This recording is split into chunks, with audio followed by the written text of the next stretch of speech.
प्यारे बच्चों, आज हम कक्षा 6 के पहले अध्याय संख्याओं की जानकारी पृष्ठ संख्या 12 में प्रयास कीजिए में ये प्रश्न को देखेंगे कि व्यापक नियम का प्रयोग करते हुए निम्नलिखित के योगफलों का आकलन कैसे किया जा सकता है। तो देखिए, इसमें दो पार्ट दिया है, पार्ट ए और पार्ट बी। पार्ट ए में 135, तो 135 के माने निकटतम दहाई के मान क्या होगा, इसको हम लिखेंगे 140। उसके बाद 102 है, उसके साथ जोड़ना है, तो 102 के निकटतम दहाई क्या होगा, 100 होगा। क्योंकि हम जानते हैं कि 135 से लेकर 144 तक जो है 140 के नज़दीक होता है निकटतम दहाई का मान, जो कि हम लोग पहले पढ़ चुके हैं। इसी प्रकार 104 से लेकर इधर हम 95 से लेकर 104 तक को हम 100 के नज़दीकी दहाई का मान लेते हैं। अब हम इसे जोड़ेंगे। अब जोड़ने से हमें इसका मान प्राप्त होगा। तो देखिए, 0 और 0 जोड़ेंगे तो 0 होता है। 4 के साथ फिर दूसरा संख्या है 4, तो 4 के साथ 0 जोड़ेंगे तो हमें 4 मिलेगा, और 1 के साथ 1 जोड़ेंगे तो 240। तो इस तरीके से हमें इसका मान 240 प्राप्त हुआ। तो बच्चों, इसको कॉपी में नोट बना के रखें, फिर हम दूसरा प्रश्न हल करेंगे।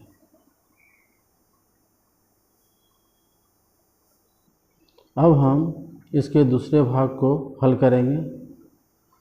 369 जो बी पार्ट में दिया हुआ है, 369 प्लस 284, तो 369 के निकटतम दहाई के मान को हम लोग पहले लिख लेंगे, जो कि आएगा 370। उसी प्रकार 284 के निकटतम दहाई के मान को लिखेंगे तो ये आएगा 280। अब हम इसे जोड़ लेंगे। तो पहला इकाई का अंक में 0 है, तो 0 के साथ 0 जोड़ेंगे, 0 होगा। दहाई के अंक पर 7 है, तो 8 और 7 15 होता है। हासिल का 1, और 3 और 2 5, और हासिल 1 मिलाएंगे तो ये 6 आएगा। तो इस तरीके से हमें इसका मान 650 प्राप्त होगा।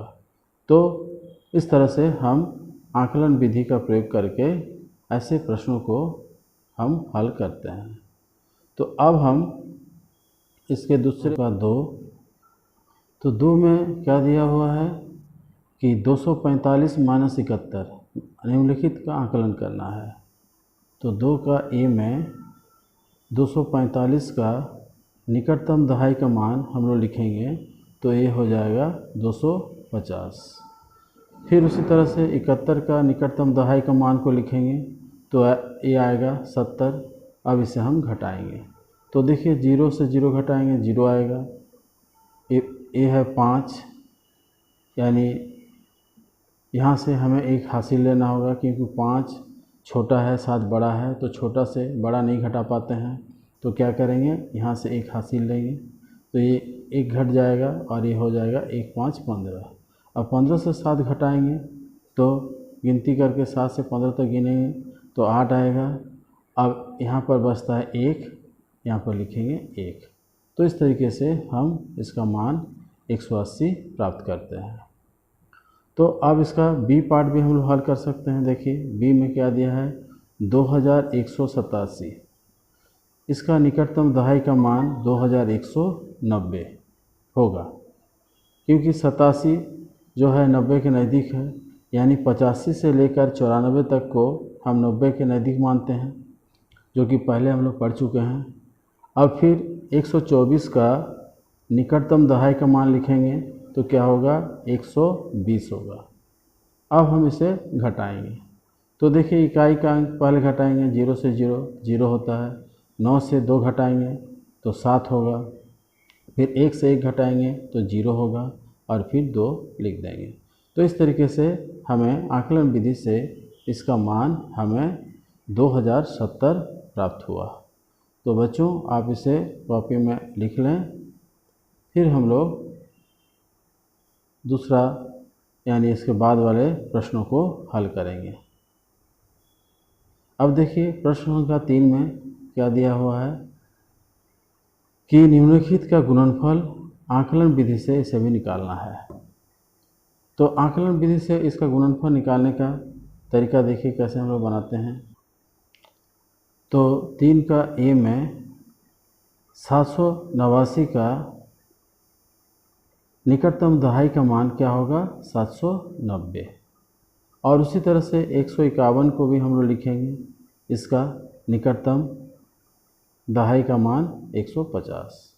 अब हमें इन दो संख्याओं को गुणा करना है, तो इसमें हम 79 और 15 को गुणा करेंगे, और यहाँ पर 2 जीरो है तो 2 जीरो बाद में हम लोग लिख देंगे।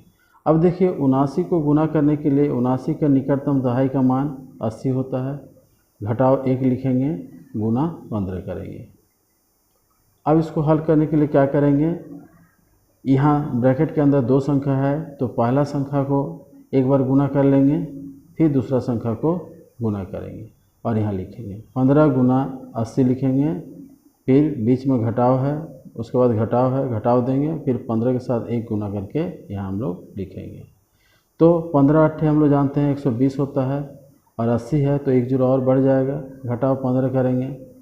अब इसे हम घटा देंगे, यहाँ देखिए 0 0 है, यानी 100 मान के 15 से घटाएंगे, तो 100 अगर 15 से घटाते हैं तो कितना होता है 85 होता है, और इधर 1 हासिल आ जाएगा तो 12 से 1 घट जाएगा 1185। अब हम अगर इन दोनों संख्याओं को गुना करेंगे तो इसका गुणनफल होगा 1185, और उसके बाद 2 जीरो है तो जो 2 जीरो हम बैठा देंगे। तो इस तरीके से हम आकलन विधि से आसानी से इस तरह के संख्याओं को हम गुना कर सकते हैं। तो इसको आप उतार लीजिए कॉपी में, प्रैक्टिस कीजिए, आपको समझ में आ जाएगा।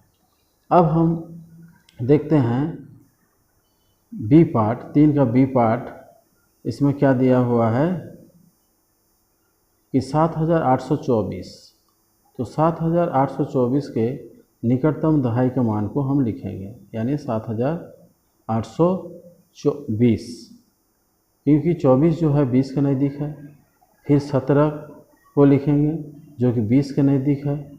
अब हम इन दो संख्याओं को गुना करेंगे, तो देखिए यहाँ 2 शून्य है, यहाँ 1 शून्य है, 1 शून्य है, तो हम गुना करेंगे तो यहाँ 2 शून्य बैठा देंगे। अब 2 के साथ 782 को गुना करके लिख देंगे, यानी 2 दूनी 4, 2 आठे 16 का 6, हासिल का 1, 2 साते 14 और 1 15। तो इस तरीके से हम बड़े से बड़े संख्याओं को आकलन विधि से आसानी से हल कर सकते हैं।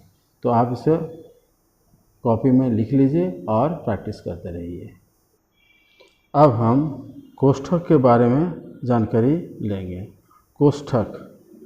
कोष्ठक यानी जिसको हम ब्रैकेट बोलते हैं, इसके बारे में हम लोग क्या जान सकते हैं। देखिए राहुल और मेघा दोनों भाई बहन मेला घूमने गए, और राहुल ने 5 रुपये की दर से 6 बैलून खरीदा और मेघा ने 8 बैलून खरीदा।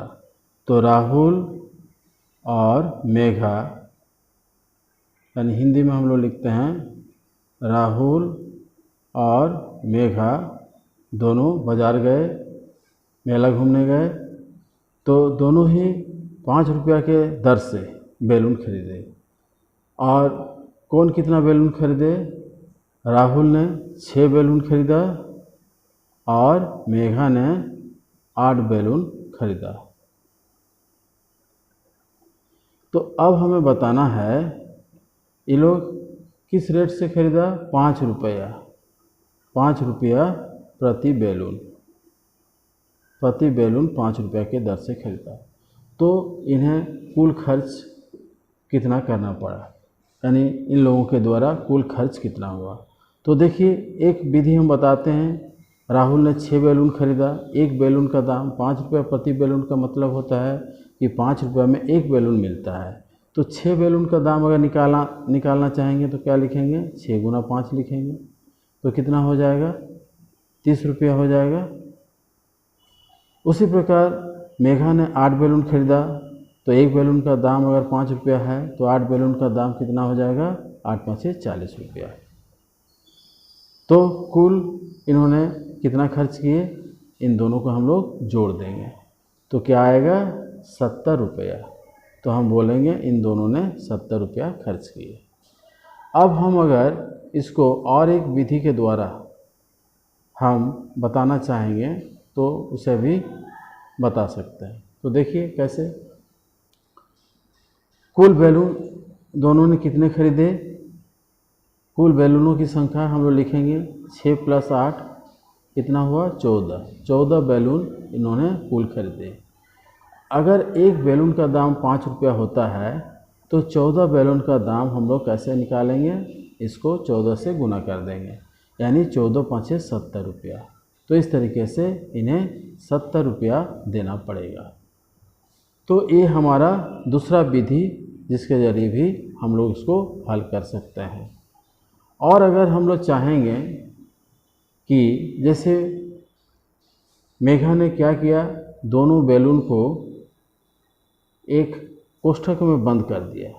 मान लेते हैं कि दोनों बैलून को इस तरह से बंद कर दिया, तो कुल बैलून हमें प्राप्त हुआ 6 + 8, और एक बैलून का दाम अगर 5 रुपया है तो इस तरीके से हम इसका मान निकालेंगे। 6 + 8 करने से 14 होता है, गुना 5, तो ये हो जाएगा 70 रुपया। तो इस तरीके से भी हम इसे निकाल सकते हैं। इस कोष्ठक को हम इस तरीके से भी व्यक्त करते हैं जो हम लोग आगे पढ़ेंगे। तो चलिए देखते हैं कोष्ठक कितने तरह के होते हैं, इसके बारे में हम लोग अब चर्चा करते हैं। तो ऐसे हम लोग जानते हैं कि कोष्ठक 3 प्रकार के होते हैं। कोष्ठक कितने प्रकार के होते हैं, 3 प्रकार के होते हैं। तो कौन कौन से कोष्ठक होते हैं, जैसे इस तरह का चिन्ह वाले, जिसे हम क्या बोलते हैं, छोटी कोष्ठक बोलते हैं, छोटी कोष्ठक। दूसरा क्या होता है, इस तरह से स्पाइरल शेप का होता है, जिसे हम क्या बोलते हैं, मध्यम कोष्ठक। इसको हम लोग क्या कहते हैं, मध्यम कोष्ठक। और एक तीसरे प्रकार के होते हैं, इस तरह से ब्रैकेट टाइप का होता है, जिसे हम बड़ा कोष्ठक के नाम से जानते हैं। तो इस तरीके से बच्चों कोष्ठक 3 तरह के होते हैं। तो कोष्ठक के अंदर अगर कोई भी संख्या दिया रहता है तो सबसे पहले हम इसे हल कर लेते हैं और उसके बाद ही हम बाकी संख्याओं को हल करते हैं। जैसे एक उदाहरण देखते हैं, एक उदाहरण हम बताते हैं। जैसे क्या है कि 4 + 2 गुना 3। तो देखिए यहाँ 2 + 3 कोष्ठक के अंदर है, तो हम क्या लिखेंगे, इसको 4 + 2 गुना 3 को पहले हल करके लिखेंगे, 2 3 6, तो ये आएगा 2 3 6। अब इसको जोड़ देंगे, 4 + 6 10 होगा। तो इस तरीके से हम लोग हल करते हैं। अगर दूसरा प्रश्न देखिए, अगर ऐसा दिया रहे 4 + 2 कोष्ठक के अंदर है और उसके साथ 3 गुना करना है, तो सबसे पहले हम कोष्ठक को हल करेंगे। 4 + 2 कितना आएगा, 6 आएगा, फिर उसके साथ 3 गुना करेंगे तो ये देगा हमें 18। तो इस तरीके से हम जब भी कोष्ठक वाला प्रश्न दिया रहता है तो हम लोग क्या करते हैं, पहले कोष्ठक को हल कर लेते हैं। अब और कुछ उदाहरण हम देते हैं। उदाहरण नंबर 3 हम लोग देखते हैं। जैसे मान लेते हैं 6 × 4 जोड़ 3 × 5 है। तो यहाँ भी देखिए एक कोष्ठक के अंदर, छोटी कोष्ठक के अंदर 2 संख्याएं हैं। तो सबसे पहले हम क्या करेंगे, 6 × 4 को हल करेंगे तो आएगा 24, फिर 3 × 5 को लिखेंगे तो आएगा 15। तो इस तरीके से अब हम क्या करेंगे, दोनों को जोड़ लेंगे तो ये देगा हमें 39। अब देखिए और एक तरह के प्रश्न भी हम लोग देख सकते हैं, तरह तरह के प्रश्न हम लोग देख सकते हैं और इसके आधार पर हम हल कर सकते हैं। देखिए जैसे मान लेते हैं 6 + 4 + 3 गुना 5, अगर इस तरह से दिया रहे तो हम इसे कैसे हल करेंगे। तो कोष्ठक के संख्याओं को पहले हल करेंगे। जैसे 6 प्लस 4 प्लस 3 कोष्ठक के अंदर है, तो इसको हल कर लेंगे तो 7 हो जाएगा गुना 5। अब हम क्या करेंगे, इसको पहले हल करेंगे। अच्छा, ये प्रश्न में तो यहाँ हम लिखेंगे 6 प्लस 7 गुना 5, गुना को पहले हल करेंगे।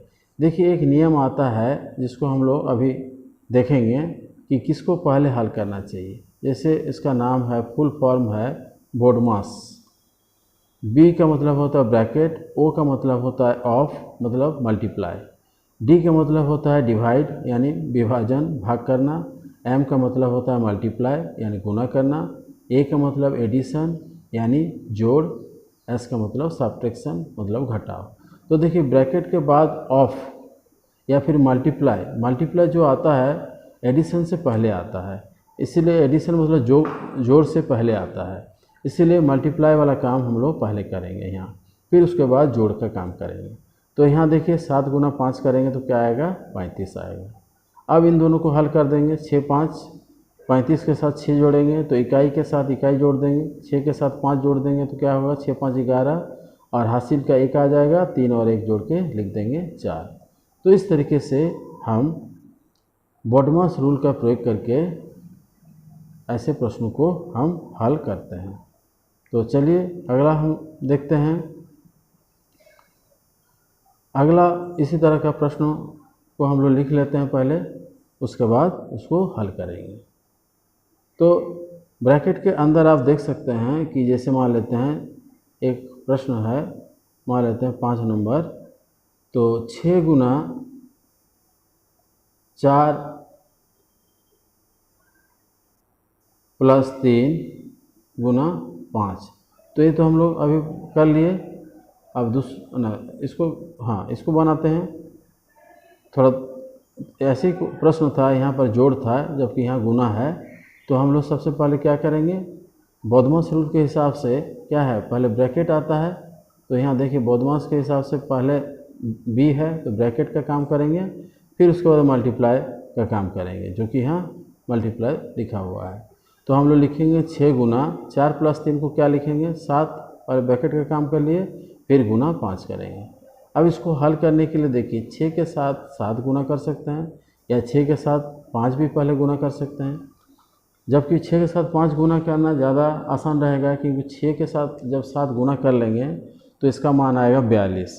फिर 42 के साथ 5 गुना करने के लिए हमें लिख के गुना करना पड़ेगा, लेकिन अगर हम 6 के साथ 5 गुना कर लेते हैं तो ये आएगा 30, और उसके साथ अगर 7 गुना करेंगे तो ये ज़्यादा ही आसान होगा, क्योंकि यहाँ दहाई का 0 आता है, जिसके चलते इस तरह का प्रश्नों को हल करना आसान हो जाता है। तो हम पहले इसमें क्या करेंगे, 30 का पहाड़ा अगर नहीं भी जानते हैं तो 3 के साथ 7 गुना कर लेंगे, 21 होगा, और 0 बैठा देंगे। तो इस तरीके से अगर हम हल करते हैं तो ये ज़्यादा आसान होता है। तो अब हम इसके बाद वाला प्रश्नों को हल करेंगे। देखिए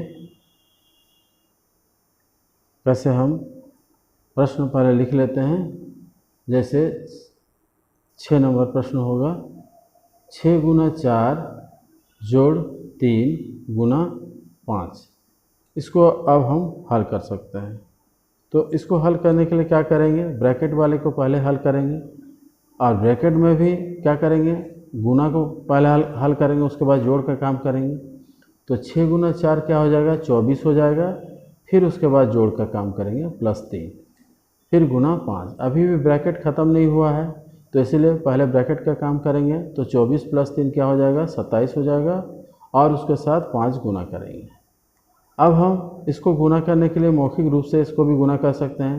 पहले 5 के साथ 7 गुना करेंगे, 5 7 35, 35 का हम 5 लिखेंगे, 35 होता है, 35 का हम 5 लिखते हैं, हासिल का 3 रखेंगे, 5 दूनी 10, और ये हासिल 3 जोड़ देंगे तो ये हो जाएगा 13।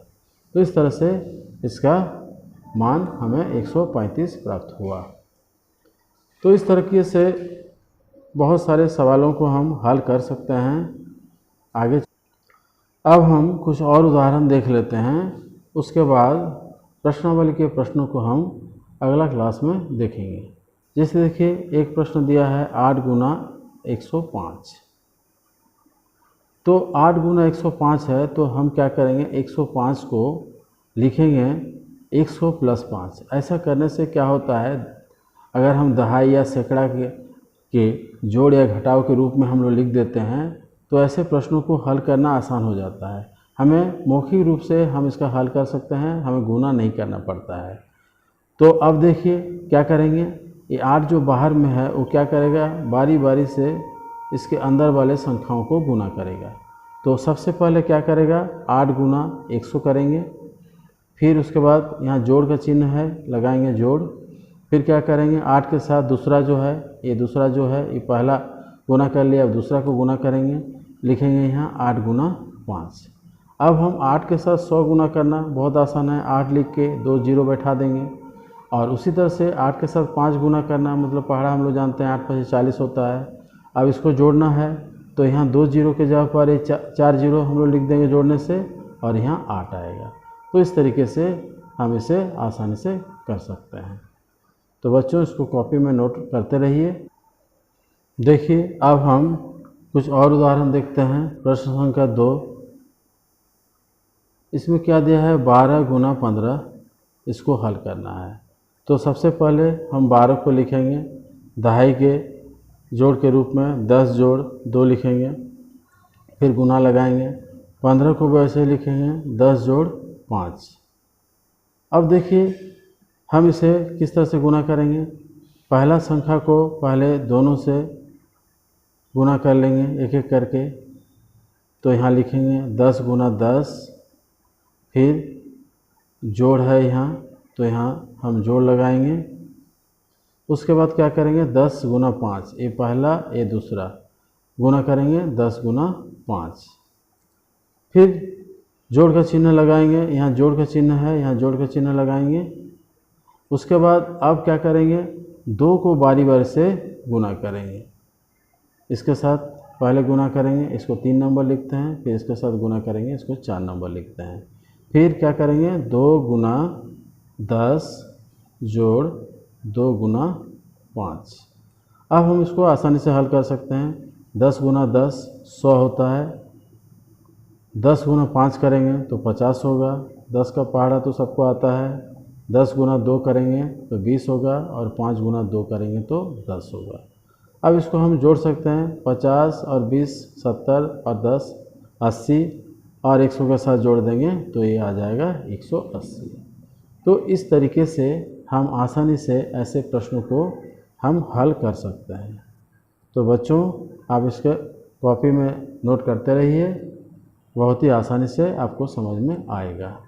अब फिर हम और एक उदाहरण देख लेते हैं जो थोड़ा सा बड़ा है, लेकिन प्रश्न संख्या 3 को 108 गुना 105, इसे हमें हल करना है। तो हम 108 को लिखेंगे 100 प्लस 8 गुना 100 जोड़ 5। अब हम बारी बारी से पहला से मैंने पहला ब्रैकेट में 2 संख्या है, इसका पहला संख्या को दूसरा ब्रैकेट के पहला संख्या से, फिर उसके बाद दूसरा संख्या से बारी बारी से गुना करेंगे। फिर उसके बाद पहला ब्रैकेट के पहला संख्या को दूसरा ब्रैकेट के पहला संख्या से, फिर पहला ब्रैकेट के दूसरा संख्या को दूसरा ब्रैकेट के दूसरा संख्या से गुना करके हम लोग लिखेंगे। इसको 3 नंबर और इसको 4 नंबर मानेंगे। तो देखिए 100 गुना 100 1 नंबर लिखा हुआ है, इसको लिख दिए। फिर 100 गुना 5 करेंगे तो ये दूसरा नंबर में आ जाएगा। फिर प्लस लगाएंगे, 8 के साथ 100 गुना करेंगे, तीसरा नंबर में है। और फिर 8 के साथ चौथा नंबर में 5 है तो 5 लिख देंगे। सारे जोड़ है इसलिए सब में जोड़ चिन्ह लगा रहे हैं। अब देखिए ये दोनों को गुना करेंगे तो 1 लिख के 4 जीरो बैठा देंगे। अब उसके बाद ये दोनों को गुना करेंगे तो 100 गुना 5 500 होगा। फिर इसको 8 गुना 100 करेंगे तो ये हो जाएगा 800। फिर 8 गुना 5 करेंगे तो ये हो जाएगा 40। तो इस तरह से अब 500 और 800 को जोड़ लेंगे तो 1300 हो जाएगा। तो यहाँ इसके नीचे 1300 लिख सकते हैं, और ये 40। अब जोड़ देंगे तो 0 0, फिर 4 के साथ 0 जोड़ेंगे तो 4 होगा। 3 के साथ 0 जोड़ेंगे 3 होगा, फिर 1 के साथ 0 1 होगा, फिर 1 होगा। तो इस तरह से हमें क्या प्राप्त हुआ 11,340। तो इस तरीके से हम ऐसे प्रश्नों को हल करते हैं। तो बच्चों इसको कॉपी में उतार लें। अगला दिन फिर हम प्रयास करें, प्रश्नों को देखेंगे और उसको हल करेंगे। तब तक आप इसे तैयार रखें। धन्यवाद।